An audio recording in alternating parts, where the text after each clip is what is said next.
The work does not start in the saddle.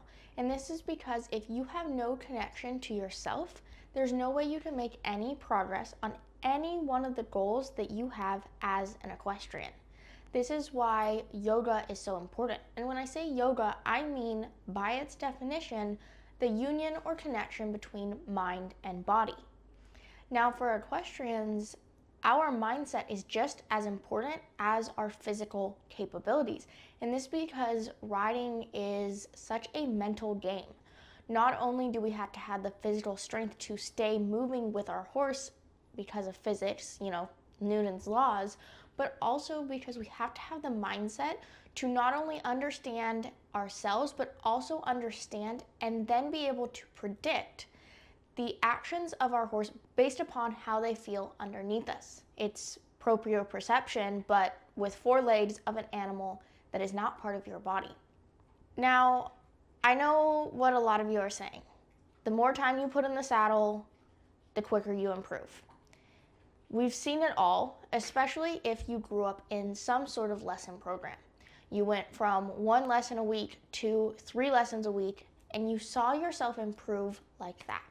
It was an exponential increase. So while I do agree that this happens for a lot of riders, there's one contextual piece that you need to be aware of when this happens.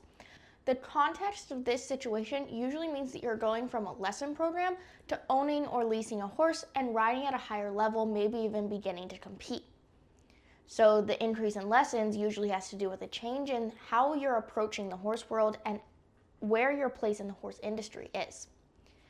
Now let's assume that you stay riding, you own, you lease, whichever option, and you kind of hit a plateau, or your improvement isn't as exponential as it was that first time.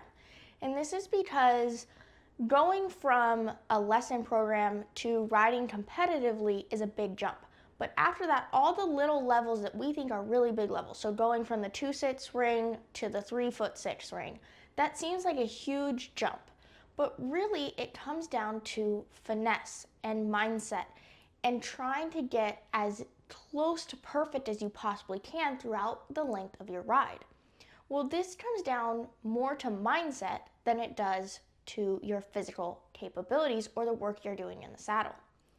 You have to understand your body better. You have to understand the physics of your horse, your body, the ride, the movement, all so that you can better achieve those higher goals.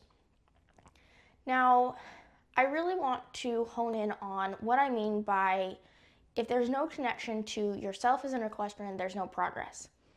And this has more to do with misalignment than anything else. If you don't know who you want to be as an equestrian, how are you to know what progress you want to make? How do you know that the work you're putting in is truly the work you need to be doing to get where you want to go?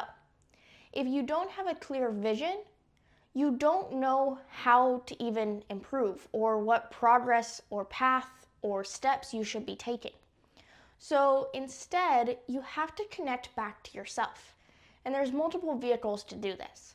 My favorite come from yoga and psychology-based techniques. So meditating, journaling, maybe even a yoga asana practice, which is the physical practice of yoga, the postures that the Western world has associated with yoga.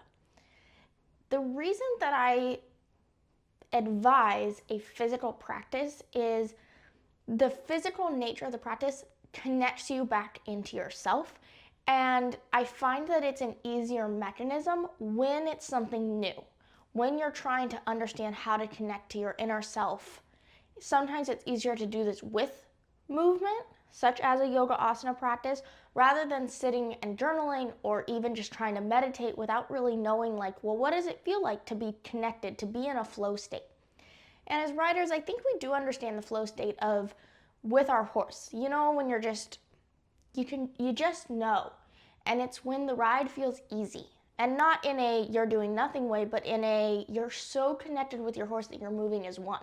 That's what we want to achieve as riders.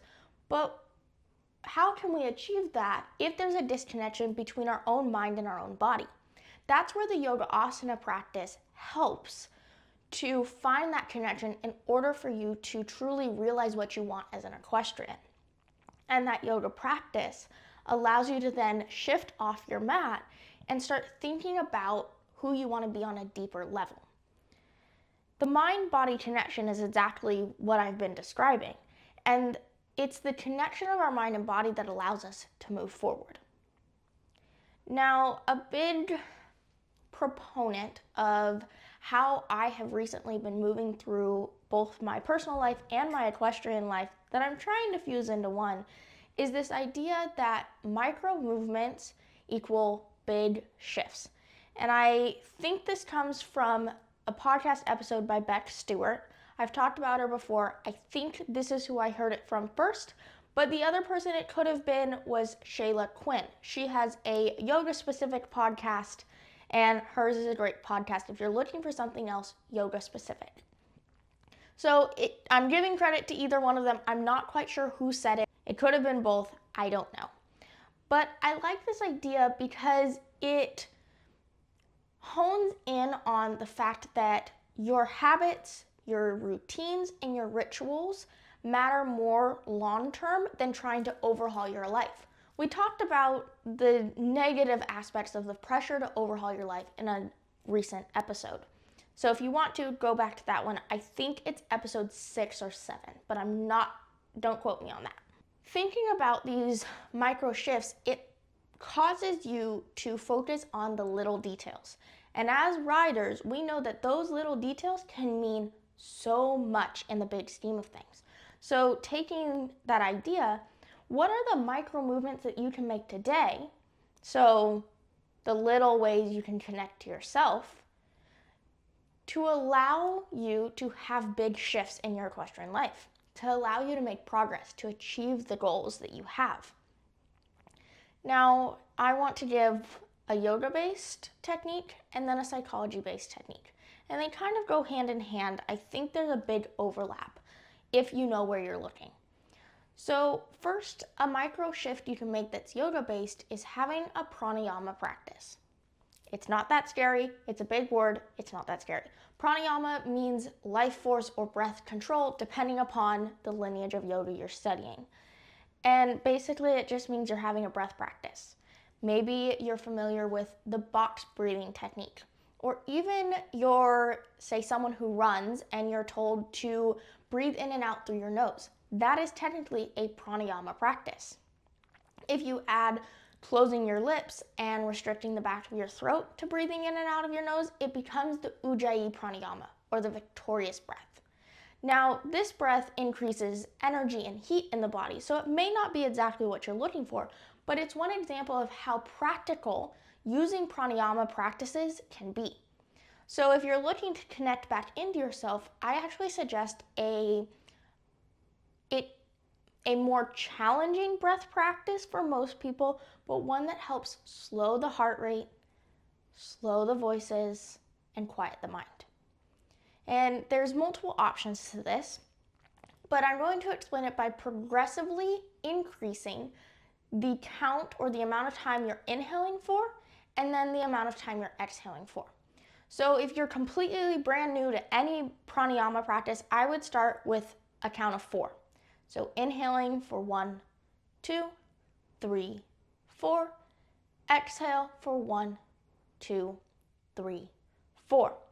I personally like to inhale through my nose and exhale through my mouth, but feel free to take any sort of variation between nose and mouth breathing that feels right to you. If you're starting at 4 and that feels relatively easy, maybe you move to 6. Then you move to 8. Then 10, then 12. And you keep raising that number, how long you can get your inhales and exhales. This pranayama practice allows you to quiet your mind, and this is when you'll start to notice the little messages you're getting from your body. This is where connection is found, and it's a really simple way that you might only spend 2-3 minutes every day doing this. Maybe you don't even do this every day. Maybe you do it once a week before planning out your days at the barn or the rides you plan to have. The second thing that I want to offer is more psychology-based, and this is having a gratitude practice. hold with me because I know this is a little odd, but having a gratitude practice will connect you back to your own life. We live in a world where we're getting constant stimulation, distraction, you name it, from our phones, TVs, people around us. We're always in a rush, we're always on the go, that so often we forget to stop and be grateful for what we do have, to notice what makes us happy, what brings us joy, what feels good. So having a gratitude practice connects you back to your own life when sometimes we become just a piece of the puzzle, even though we are the sole observer and practitioner in our own life. So shifting to a gratitude practice, whether that's daily, weekly, maybe monthly, whatever feels manageable for you, will allow you to better connect to yourself before you even get in the saddle and try to achieve your goals. So I'm going to leave you with those 2 suggestions on how to better connect your mind to your body so that you can achieve all your goals before you even get in the saddle. Thank you so much for watching this episode of Yoga for the Barn Aisle by Callebaut Yoga. I'm your host, Makayla, and I would be honored if you would share this with someone you think needs to hear the message. Maybe you give us a like, subscribe, a follow, depending upon where you're watching or listening.